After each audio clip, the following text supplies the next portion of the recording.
Ever wonder why steaks at restaurants are so incredibly tender compared to what we make at home? All the time. I used to think it was just the quality of meat, but there's way more to it. Exactly. Like, did you know that some places actually use mechanical tenderizers? Spiked rollers that break down muscle fibers. That sounds brutal, but effective. It's like giving the steak a deep tissue massage. Totally. And then there's the enzymatic approach. Some chefs use natural enzymes like papain from papaya or bromelin from pineapple. Right, they basically pre-digest the tough fibers. Kinda gross when you think about it. But the result? So good. It's science meeting flavor. And then there's aging. Dry aging especially.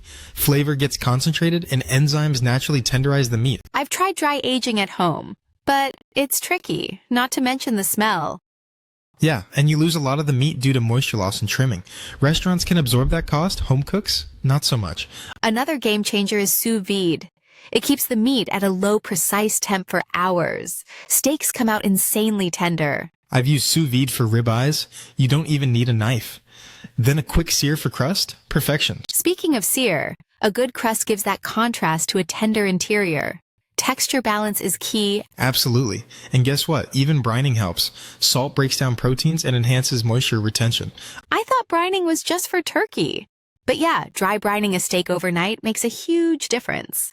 Restaurants do it all the time. Salt, rest, and air exposure, dry brine magic. So funny how at home we just slap salt on a minute before cooking and expect steakhouse quality. Guilty. Another one, marination. Acids like vinegar or citrus can help, but you have to be careful. Too long and it turns mushy. Been there. I left flank steak in lemon juice overnight once. It disintegrated. That's when timing matters. An hour or two is usually enough, or better yet, use yogurt. It's gentler. Yogurt, huh? That's more common in Indian or Middle Eastern marinades, right? Exactly. It tenderizes while adding flavor. Win-win. Speaking of flavor, restaurants also use compound butters and finishing sauces to enhance tenderness perception. That buttery finish makes the steak feel more luxurious and masks any toughness. Also, let's not ignore the cut. A filet mignon is naturally tender, while skirt steak needs help. True, but even tougher cuts like chuck or flank can be dreamy if treated right. That's where slicing matters too. Always across the grain. Yes, if you slice with the grain, you're chewing rope. I once made that mistake with brisket. Took me 10 minutes to chew one bite. It's easy to forget, but restaurants have that muscle memory, literally. And timing. Resting the steak after cooking is non-negotiable. Let the juices redistribute. 5 to 10 minutes makes all the difference. It's like letting it recover before you dive in. I always tell people, if your cutting board isn't wet after resting, something's off. That's a good test. And let's not forget pan versus grill.